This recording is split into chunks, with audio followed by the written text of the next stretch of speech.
I found a friend, oh, such a friend. He loved me ere I knew him. He drew me with the cause of love, and thus he bound me to him and around my heart. In every generation, there are individuals whose dedication and service leave a lasting impact.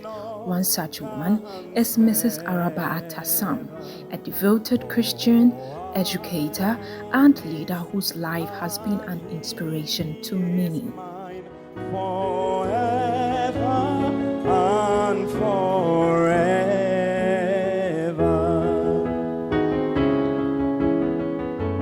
Born on February 2nd, 1943 in Accra, ARABA was one of a twin. Her father, the late Emmanuel Wesely Pra, was the first African treasurer of the Methodist Church Gold Coast. Her mother, Flora Pra, was a passionate mentor in the Girls' Fellowship. Despite losing her father at the young age of 7, ARABA's resilience shone through. She excelled academically, attending Adabraka Methodist School before continuing at Wesely Girls High School, where she was a student leader, excelling in academics and faith-based activities. The gift of life, but his own self.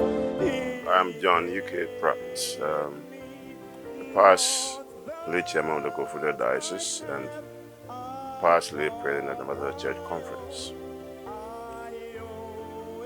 I have known ARABA for some years as a senior sister in the Methodist Church Ghana. When the Episcopacy was introduced in the Methodist Church in 1999, and in 2008, when I was elected as the vice chairman of the Congregational Lay Movement Council at the BGM in Tema, at the Churches Conference in Winneba, she was also elected as the lay president of the Methodist Church Ghana. So eventually I became her vice chairman of the Lay Movement Congregational Council, and she being the chairman as she was the lay president as the Constitution states.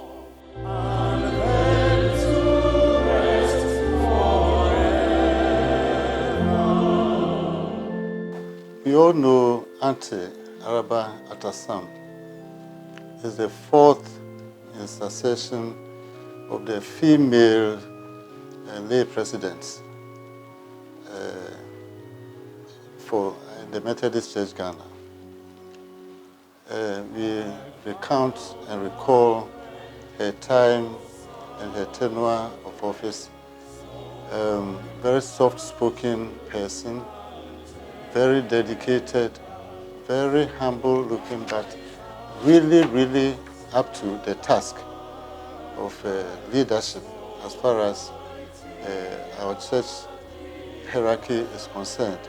During her tenure, a lot was achieved, moving into dioceses, visiting and supporting the activities of particularly the Lay Movement Council and the church in general.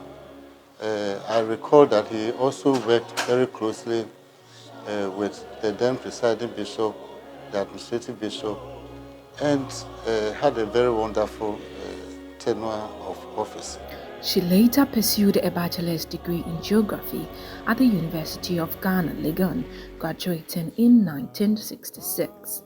Her passion for education led her to teach at various prestigious institutions, including Technology Secondary School in Kumasi and Accra High School. He drew me with the cause of love.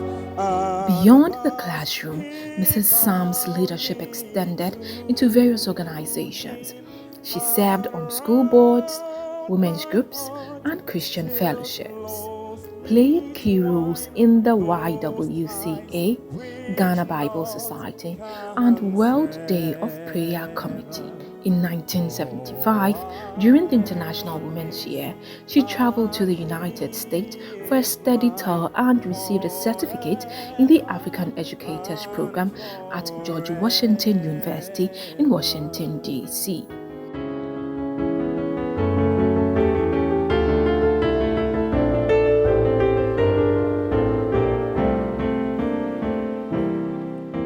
I had the privilege to work with her. Initially, she worked with my predecessor, the Most Reverend Dr. Abaju Mensah. And then when I came in, she was ending her term. So she worked with me for, I think, 1 year. And then afterwards, somebody else came in. So I have known her to be a very, very humble and spiritually committed woman who loves the Lord and seeks to honor the Lord and the welfare of the church. A very humble one indeed, and one pleasant to work with. You could meet her, seek her advice on issues, and she would, humbly proffer the advice. I never really, when I worked with her, found a situation where the two of us disagreed on an issue, or to hear her standing somewhere to say any evil thing about the church or about me or about, the administration of the church. She was a mother, and she always supported everything we did. Her commitment to faith-based service led her to serve as the lay preacher from 2002 to 2022, Bible class leader, poor fund steward, and a long-standing member of Synod and Conference. She also held key leadership roles in Methodist Women's Fellowship, the Christian Sentinel Editorial Board, and the West Africa area of the World Federation of Methodist Women. ARABA's influence reached beyond Ghana. She attended and spoke at numerous international conferences in Brazil, England, South Korea, South Africa, Ethiopia, and United States. In 2008, she was elected lay president in Winnipeg, where she championed major church initiatives, including supporting the Alpha Royal Hostel project and clearing its loan. So I worked with him as a vice chairman to her, and she being the chairman of the council and the lay president of the church. We worked closely together and moved closely together and shared ideas. She's that woman who is very friendly, and I always called her sister and she called me brother, and was always available and you're always ready to listen suggestions from me and from other quarters.